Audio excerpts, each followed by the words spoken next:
انسان اپنی ابتدائی دور سے غاروں کے اندر زندگی بسر کرتا رہا ہے۔ غار انسان کا مسکن تھا جہاں وہ لکڑیاں جلاتے اور جانوروں کا شکار کر کے لاتے اور یہاں ذخیرہ کر کے رکھتے۔ دشمنوں کے حملوں سے بچنے کے لیے بھی انسان انہی غاروں میں چھپا کرتے تھے۔ بہت سے تو ہم پرست قوموں کا یہ عقیدہ تھا کہ غاروں کے اندر ان کے مرنے والوں کی روحیں رہتی ہیں۔ ان غاروں سے دوسری دنیا کے راستے جاتے ہیں جہاں وہ روحیں سفر کرتی ہیں۔ اس ویڈیو میں ہم اس مقدس غار کا تذکرہ کریں گے جس کا ذکر غار کہف کے نام سے قرآن مجید میں آیا ہے، جس غار میں اللہ کے برگزیدہ بندے اپنی نیند سوتے رہے، جنہیں اصحاب کہف کے نام سے جانا جاتا ہے۔ آج سے ہزاروں سال قبل روم کے شہر افسوس میں ایک ظالم اور مشرک بادشاہ کی حکومت تھی جس کا نام دقیانوس تھا۔ اس کی حکومت میں جو شخص بھی بت پرستی نہ کرتا وہ اسے قتل کروا دیتا۔ اس شہر میں کچھ نوجوان رہا کرتے تھے جو توحید پرست تھے اور جنہوں نے بت پرستی سے انکار کر دیا تھا۔ جب بادشاہ کو ان باغی نوجوانوں کی خبر ملی تو انہیں اپنے دربار میں بلایا۔ جب وہ بادشاہ کے سامنے حاضر ہوئے تو اپنا عقیدہ بے باکی سے ظاہر کر دیا اور کہا کہ ہم ایک اللہ کے سوا کسی کے آگے ہرگز سر نہ جھکائیں گے۔ ان کی اس نڈر اور ہمت والے الفاظ سے بادشاہ کا دربار نعرہ توحید سے دراصل یہ نوجوان شہر کے ایک اعلیٰ خاندان مکابی قبیلے سے تعلق رکھتے تھے اور اپنے خاندان کے نامور اور بہادر سپوت تھے۔ انہوں نے کھلے عام بادشاہ کے مشکرانہ مذہب کا انکار کر دیا اور اسے چیلنج کر دیا۔ دقیانوس نے ان نوجوانوں کو 3 دن کی مہلت دی ہے کہ ایمان سے پھر جاؤ ورنہ تم لوگوں کو سولی پر چڑھا دیا جائے گا۔ جب 3 دن گزر گئے تو تیسرے دن وہ لوگ کچھ مال اور توشہ لے کر ایک رات کے وقت شہر سے باہر نکل گئے۔ بیابانوں میں چلتے چلتے صبح ہو گئی اور وہ ایک پہاڑی سلسلے کے قریب پہنچ گئے جہاں ایک گہرا غار تھا، لہٰذا کچھ دیر آرام کرنے کے لیے وہ اس غار میں جا کر لیٹ گئے جہاں انہیں گہری نیند آ گئی، اس لیے انہیں اصحاب کہف یعنی غار والے کہا جاتا ہے۔ جب یہ لوگ غار میں سوئے تو اللہ نے ان پر ایک معجزانہ کیفیت طاری کر دی اور وہاں ایسی نیند سو گئے جو نہ ہی عام نیند تھی اور نہ ہی موت، بلکہ وہ ایک گہری نیند کی سی کیفیت میں چلے گئے۔ جب بادشاہ کو خبر ملی کہ انہوں نے اس غار میں پناہ لیا ہے، اس نے اپنے سپاہیوں کو حکم دے کر اس غار کے منہ کو بند کروا دیا اور وہاں اس غار کے دہانے پر ایک تانبے کی تختیوں پر ان لوگوں کے نام اور پورا واقعہ لکھ کر ایک صندوق میں دفن کروا دیا تاکہ یہ نشانی عبرت بن جائے اور تاریخ میں محفوظ رہے۔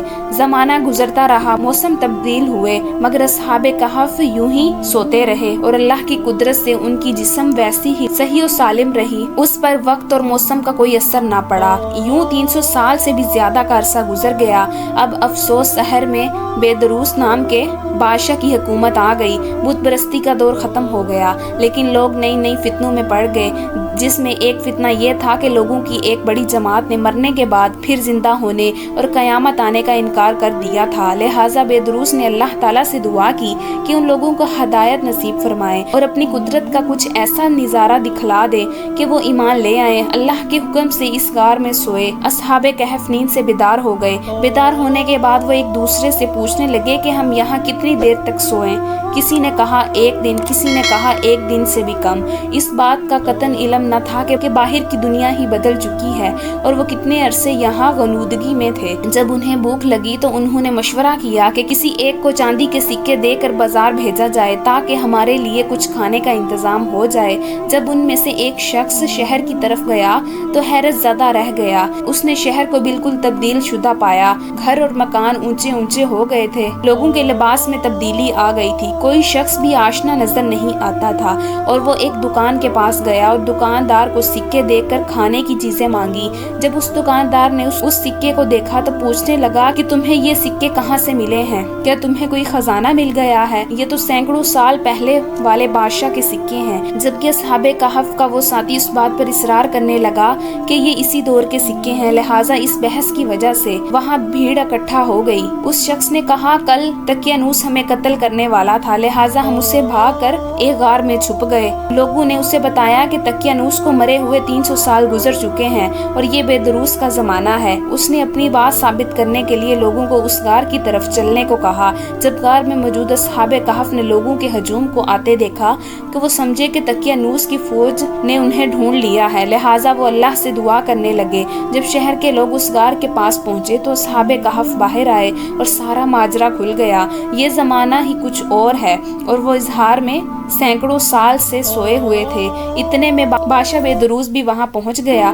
جب اس نے دہانے کے قریب زمین کھدوائی تو وہاں سے وہ صندوق برآمد ہوا جس میں سارا ماجرا لکھا ہوا تھا۔ پھر یہ معجزہ دیکھ کر لوگ حیرت زدہ ہو گئے اور سجدے میں گر پڑے۔ لوگوں نے کہا کہ جب اللہ ان لوگوں کو اتنی لمبی مدت کی موت دے کر دوبارہ زندہ کر سکتا ہے تو قیامت کے دن بھی انسانوں کا دوبارہ زندہ ہونا یقینی ہے۔ اصحاب کہف لوگوں کے لیے ایک عبرت اور اللہ کی کھلی نشانی ثابت ہوئے۔ انہوں نے بادشاہ سے رخصت لی اور شہر والوں کے لیے سلامتی اور ہدایت کی دعا کر کے اس غار میں دوبارہ چلے گئے اور پھر ابدی نیند سو گئے۔ وہاں لوگوں نے ایک عظیم عبادت گاہ تعمیر کروا دی اور اس دن تمام شہر میں عید کا دن مقرر کر دیا گیا۔ علماء نے لکھا ہے کہ اصحاب کہف کا اسی غار میں انتقال ہو گیا اور وہیں ان کی قبریں بنوائی گئیں، جبکہ اہل تشیع علماء کا یہ عقیدہ ہے کہ انہیں موت نہیں آئی بلکہ وہ آج تک اسی نیند کی کیفیت میں سوئے ہیں، اور قرب قیامت میں جب امام مہدی علیہ السلام کا ظہور ہوگا تو وہ اس غار سے نکلیں گے اور آپ کے اصحاب میں شامل ہو جائیں گے۔ یہ غار آج بھی شہر میں موجود ہے۔ اس کے مختلف اختلاف پایا جاتا ہے کہ بعض مؤخرین نے لکھا ہے کہ اصحاب کہف کا غار ترکی کے قدیم شہر افسوس میں ہے جو اس زمانے میں رومی سلطنت یعنی رومن امپائر کا حصہ تھا۔ تاریخ دان کا کہنا ہے کہ یہ غار اردن کے رجیب نامی پہاڑ میں موجود ہے، جبکہ کچھ لوگوں کے نزدیک غار شام کے سرحدوں میں موجود ہے جہاں حضرت امیر معاویہ کے دور میں اسلامی لشکر پہنچ گئی تھی، مگر اس غار کو یوں ہی چھوڑ دیا گیا۔